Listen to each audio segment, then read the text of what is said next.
सर्वांच्यासाठी Marathi sir म्हणजे वाचक परिषदेसाठी LVM, आमच्यासाठी ते LVM असंच होते. माझ्यासाठी तर त्यांच्या सांगण्यासारख्या भरपूर आठवणी आहेत ज्या मी परवा सभेमध्ये पण व्यक्त केल्या. कारण आम्ही फायनल इयरला असताना 1994 मराठी सर वाचक कॉलेजमध्ये अधिवक्ता म्हणून जॉईन झाले. त्याच्यानंतर आमचा खास संबंध जो आला तो IIT बॉम्बेमध्ये मी 2003 ते 2007च्या दरम्यान PhD साठी डेप्युटेशनला होतो आणि मराठी सर 2004 ते 2007च्या दरम्यान IIT मध्ये PhD करण्यासाठी आणले होते. आणि त्यामुळे त्यांची फॅमिली, आमची फॅमिली, तसेच मोरे सर, देशपांडे मॅडम यांच्यामध्ये जे काही संबंध आला तो एक बॉन्ड तयार झाला होता. त्या काळात देखील मराठी सर नेहमी वाचन फक्त वाचनच्या संदर्भात त्यांचा विचार असायचा. आणि जेव्हा पाहिजे त्यावेळेला त्यांच्यावरती मोबाईलवरती इथून कोणीतरी फोन केलेलं असायचं आणि त्याच्या संदर्भातली माहिती देणं, त्यांना इनपुट्स देणे, त्यांना सजेशन्स देणे, त्या प्रॉब्लेममधून कसं बाहेर येणं याच्याबद्दल त्यांचा नेहमी कल असायचा. आणि त्यामुळे त्यांनी PhDकडे दुर्लक्ष झालं. जर त्या काळात जर त्यांनी PhD केली असती तर ते आज इन्स्टिट्यूटचे हेड म्हणून आपण त्यांना पाहू शकतो असतं. आणि त्यांच्या मार्गदर्शनामध्ये काम करण्यास खरंच आम्हाला आनंद झाला असतो. मराठी सर हे सगळ्यांच्यासाठी, जसं आता चव्हाण सर म्हणाले ChatGPT गुगल होते, तसेच प्रत्येकासाठी, विद्यार्थ्यांच्यासाठी तर आम्ही त्यांचं नाव पाडलं होतं मशिहा. कारण कुठलाही प्रॉब्लेम असला ते पहिल्यांदा जर विद्यार्थी कुणाला कॉन्टॅक्ट करत असतील तर मराठी सर, मग ते बाकीचे त्यांच्यासाठी दुय्यम असायचे. आणि मग मराठी सर त्या मुलांच्यासाठी, मुलंच नव्हे, इव्हन जे काही प्राध्यापक असतील, सपोर्टिंग स्टाफ असेल, त्यांच्यासाठी नेहमी धावून जायचे. त्यांनी कधीही हे केलेलं नाही की त्यांनी माझ्याकडे यावं. ते एखादा जर व्यक्ती प्रॉब्लेममध्ये असेल, एखादा मुलगा किंवा एखादी फॅकल्टी जर प्रॉब्लेममध्ये असेल तर ते स्वतः जायचे आणि त्याच्यावर प्रॉब्लेम घेऊन जे काही हायर ऑथॉरिटी असायचे त्यांच्याकडे ते कन्व्हिन्स करायचा प्रयत्न करतो.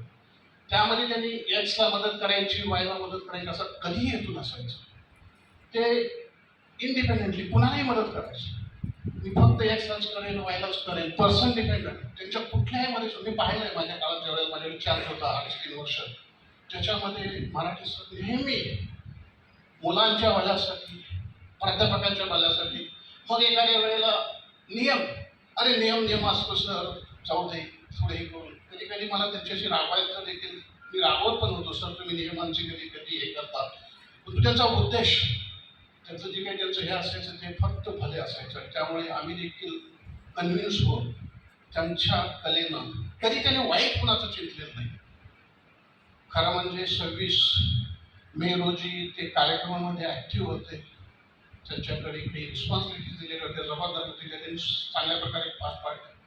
2:45 देखील त्या केबिनमध्ये आले आणि परत त्यांनी एका फॅकल्टीच्या संदर्भात डिस्कशन केले. सर हे फॅकल्टी ह्या दिवशी त्यांचं कार्यकाळ संपतोय आणि त्यांच्या एक्सटेन्शनसाठी, म्हणजे नेहमी त्यांच्या मनामध्ये फॅकल्टी सपोर्टचा आणि विद्यार्थी यांच्या मदतीसाठी ते नेहमी, जसं सांगितलं की सुप्रीम कोर्ट, हायकोर्ट यांच्या वकिलांना देखील किंवा न्यायाधीशांना देखील ते मेसेज करायचे आणि नेहमी ॲक्टिव्ह असायचे. मला आठवतं मी रात्री 10:30-11 वाजता जरी काही प्रॉब्लेम आला तर त्याला फोन करून माहिती विचारली तर नेहमी परत 5-10 मिनिटात रात्री फोन यायचं. मी त्याला म्हणायचं देखील, सर तुम्ही घरच्या वगैरे घेऊन घेताय की नाही.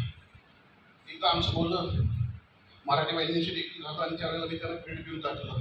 जस्ट 15-20 दिवसापूर्वीच आम्ही भेटलो होतो. असे मराठी सर ते कधीच व्यक्ती डिपेंडंट कुठलाही डिसिजन घेतला नाही.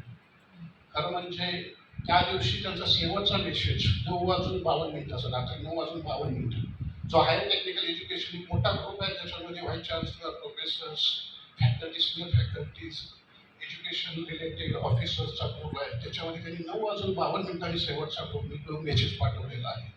आणि फक्त अर्ध्या तासात 11 वाजता मला अक्षयचा फोन आला की सर मी हॉस्पिटलला जातो. 11:10 आणि 11:27 मी पोहोचतो. सांगितलं होतं की सर आपण सर सोडून गेले. जी व्यक्ती प्रत्येकाच्या मदतीला न बोलवता धावून जात होती त्या व्यक्तीने आम्हाला त्यांना मदत करायची संधीच दिली. परवाच्या त्यांच्या एका क्लासमेटमधून समजलं की त्यांना काही हेल्थविषयी त्यांनी कधीच काळजी केली नाही. खरंच आम्ही देखील मला सांगायला हे होतं की कधी त्यांच्या हेल्थबद्दल आम्ही बोललोच नाही, कारण त्यांचं बोलणं नेहमी दुसऱ्याचं भलं करणं आणि आम्हाला कधीच जाणवत नाही की त्यांचा हेल्थचा वगैरे प्रॉब्लेम असेल.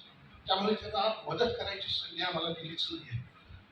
सांगण्यास दुःख होतंय की आज जर काही एखादा कुठल्याही विद्यार्थ्याचा जर फॅकल्टीचा असेल तर ते धावून यांच्याकडे सरी करायला पाहिजे. असले मराठे सर यंदाच नाहीत.